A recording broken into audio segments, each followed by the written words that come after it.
Man, I hate it when movies have such a great idea and they just squander it. They don't use it to its potential. They just leave it as it is as a basic bitch movie.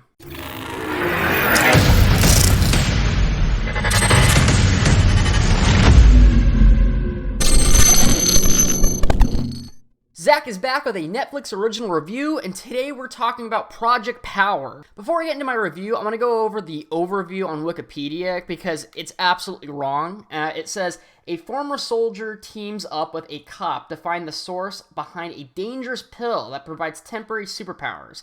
Now, I'll explain to you guys why that's wrong. Why it's wrong is because the movie isn't about a soldier that tries to team up with a cop.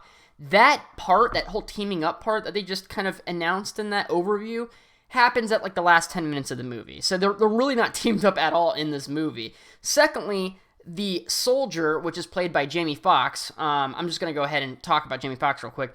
He plays a great character in this movie. He's a tough guy. He always plays a tough guy in his movies, except maybe for The Amazing Spider-Man where he plays a nerd.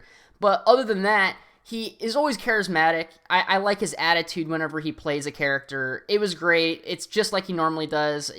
I wouldn't say he's cashing in at all. He's just doing his thing. Jamie Foxx's character is not trying to find the formula or the people dispersing it or he's not trying to learn anything new and trying to stop this pandemic of these drugs being spread out across his city. None of that. He's trying to find his daughter. That's it. It has nothing to do with a bigger meaning. He's just trying to find his daughter. It's almost like Taken.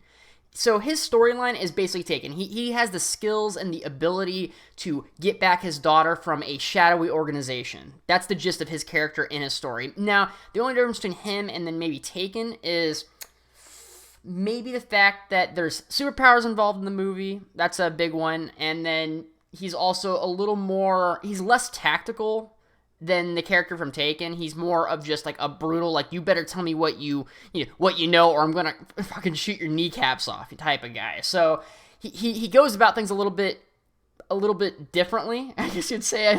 Maybe that's a little understatement or whatever. But other than that, it's basically the Taken storyline, just kind of rehashed in a different mask. And to be honest with you, it is the only storyline I really give a shit about in this movie. The two other main characters in this movie is Frank, which is the police officer that they said in the overview. He is played by Jason Gordon-Levitt, and I really like him as an actor. He's a great actor. That's all I have to say about him. He kind of does the same kind of shtick that he normally plays, kind of like a quick-witting and a shit-talking sort of guy. His character in this movie is supposed to be a shit-talker. That's actually his character. He's supposed to be able to finagle, and he's almost like a used car salesman, except for like dealing drugs and being kind of like a crooked cop a little bit. But he has a heart. He's like a nice crooked cop, if that makes any sense. And the other character is named Robin, which she's a high school chick that is selling drugs on the side, basically to make a living. Her mother is sick. She doesn't have any Medicare, so she's a diabetic. She needs insulin.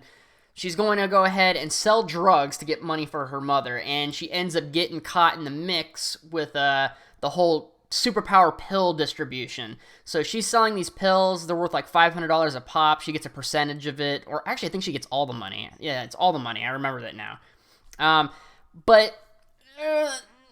There's like nothing else to do with her her story doesn't really progress anymore. Basically, she learns at the end, like, don't do drugs, kids, and that's kind of the gist of her story, which is like,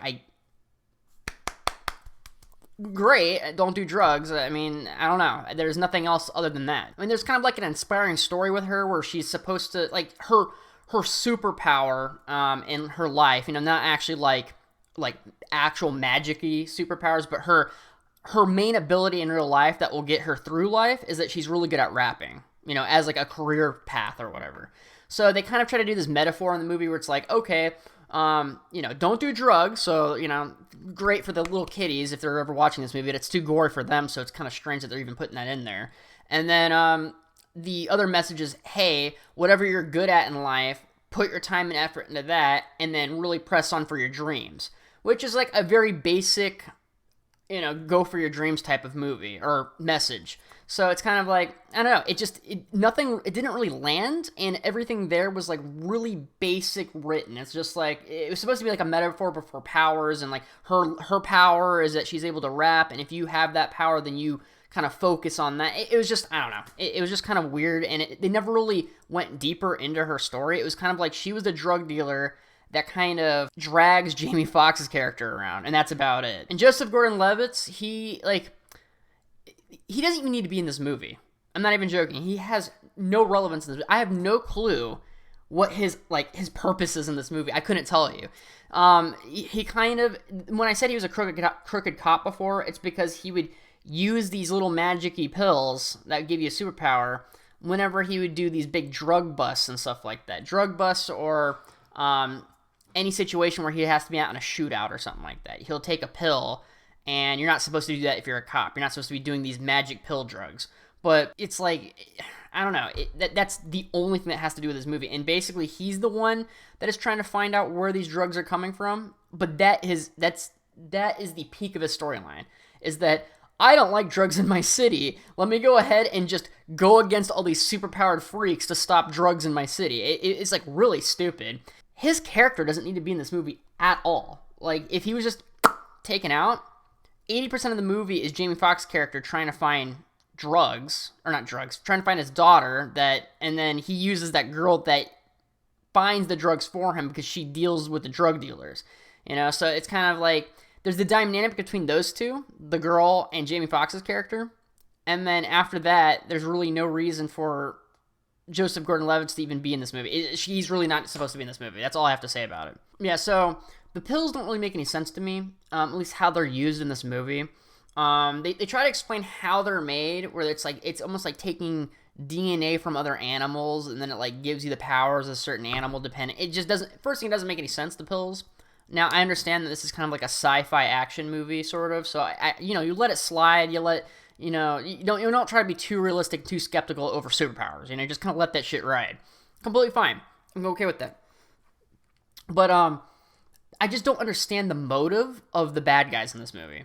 So they're dispersing these pills out in the city, and I guess it's to like test these pills on the regular population to I guess just to test a drug. It's just straight up just to test them. But they don't need to do that. I don't know why it's supposed to be a super weapon with this shadowy organization, right? Why would you show that off to these cities where, people are like jumping around like superheroes and things like that?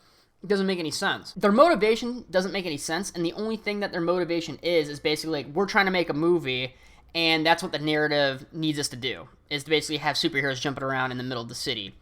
That's it. That's all. The other thing is, too, is that there's no real bad guy in this movie. There's no villain. It's kind of like society in general that's the villain. That's kind of like that's supposed to be one of the things in this movie, is like society kind of keeps people down and the system is against us and things like that. But even if you're trying to send a message like that, which I completely can agree with, it's just that you have to have like a singular villain that is motivated to attack our heroes. Most of the bad guys in this movie, and I'm not kidding you, if you watch the whole movie through, you're going to think the exact same thing. Most of the bad guys don't even know our main characters exist until like the very, very end of the movie.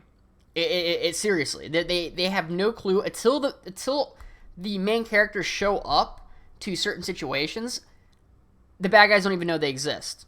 They straight up just don't know that. They're like, who are these people? As soon as they walk in through the door. So like, I'm just like, who's the bad guy in this movie? Like, who are you guys fighting against? And it's kind of like the bad guy is the system, which is like a really lame bad guy. You have to have like a singular person that has a motive against another to make it personal. But there's no personalness. That's a new word that is made up, by the way. It's funny because when I was going into this movie, I was thinking these pills are going to be like kind of like X-Men powers, So when they're fighting different people, they're going to pop these pills in, which gives you a 5-minute time for your superpowers. It's not an infinite thing. You take a pill, have 5 minutes. They usually click their watch and they're like, oh, got a time 5 minutes, so I know when to, back off. And I thought that would be a really cool thing where it's like the timing would really make a big difference. They do something with the timing on that. They didn't really do anything with the timing. They add this kind of variable being like, oh, you only have 5 minutes. You know what I mean? But they never really make the timing crucial in the movie. There's no like crucial timing that kind of gets you on edge, which is kind of like, that's a waste. You know what I mean? That timing in movies and making you feel like there is like a time limit on something and making you feel rushed to do something. puts the adrenaline in you when you're watching a movie.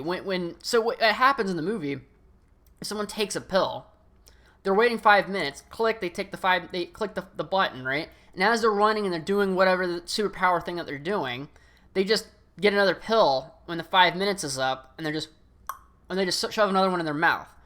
And then they basically have 5 more minutes of superpowers. So the pills being 5 minutes, they might as well have just said, the pills last forever. You have superpowers forever.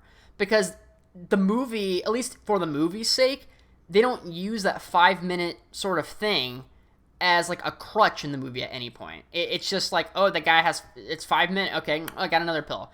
I think almost every character does that in this movie, where it's like, you have 5 minutes or whatever, they run out of 5 minutes, they get another pill, suck it in, and then they have 5 more minutes, and then they run out of the 5 minutes, and they get another pill, and they suck it in, and they have 5 more minutes. So it's like, I don't know, there's no point in the 5 minute thing. They might as well have just been like, you get these superpowers, and that's what you have. You know what I mean? You don't have to worry about it anymore. Now you're a superhero. It just makes no sense why it was written like that. It just kind of, I have no clue. I have no clue why they did that as the writers. I have no clue. The other thing too, I was trying to get to, I kind of did a roundabout conversation there to myself. What I was gonna say was that the fight scenes in this movie, you would expect that it would be like an X-Men thing where like people are fighting with different superpowers against each other. They have that kind of in this movie. Problem is that a lot of this movie has nothing to do with them using powers to fight. They'll just like, it's hard to explain unless I don't want to spoil anything for you, so it's hard for me to explain it any further than that, but they don't show off the powers that much in this movie, and the powers in this movie they don't accomplish a lot. Like, for example, one guy is like, I'm gonna, that Jamie Foxx character's trying to take on a dude, pops a pill, and he lights on fire, right? But he doesn't, it actually did not help him in that situation at all. He kind of runs at Jamie Foxx on fire, he gets shot a couple of times, keeps running at Jamie Foxx, and then he like burns his whole house down because he's on fire. And I was like, if you just had a gun, that would be better. It doesn't really make any sense. And it happens like that a lot of the movies. There's like one particular character that he has a very useful power because A, it's not visible, and B, it's very useful in his line of work, if that makes any sense. But other than that power, all the other characters, I'm trying to think, I was just like, how did that help them in the situation at all? Like, at all. There's like almost no help in the situation with these powers. Like, most of the movies like that. So it's kind of strange where they take these pills to get a power, and then it just doesn't help them at all. And you're just kind of thinking like, these pills suck ass. You know what I mean? They don't actually do anything very useful. But anyways, you guys, basically what's good about the movie is that Jamie Foxx's character is pretty cool. If you like Joseph Gordon-Levitt, he's an okay character in this movie. He just doesn't have really any real motivation, like personal motivation in the movie. He's just like, truth and justice. And then the other girl, she's okay too. She's just kind of, she sells drugs. She's trying to make a living. She's trying to help her mom. So she has a little bit more motivation. But then her like, the character arc of that is just like, don't do drugs and do your passion, which is a very like generic like feel-good story. So it's very, very, very general. Jamie Foxx's character is the guy from Taken. That's his character. He can use superpowers at some points, and he's a little bit more aggressive than the guy in Taken. But other than that, the storyline's kind of the same thing. It's just a run-of-the-mill movie. It's an action movie. I give it a C+. It's nothing. Boom, C+. It's right here now. My arm. Ugh. It's a C+ movie. Maybe C, just general C movie. Nothing really super piqued my interest where I was like, oh, I gotta see what happens next. It's just kind of like, okay, there's superpowers, gotcha. And then everything else is run-of-the-mill. So that's the movie. But anyways, you guys, thank you guys so much for watching. Please like, share, comment, subscribe, and do all of that business. Thank you guys so much for watching, and see ya!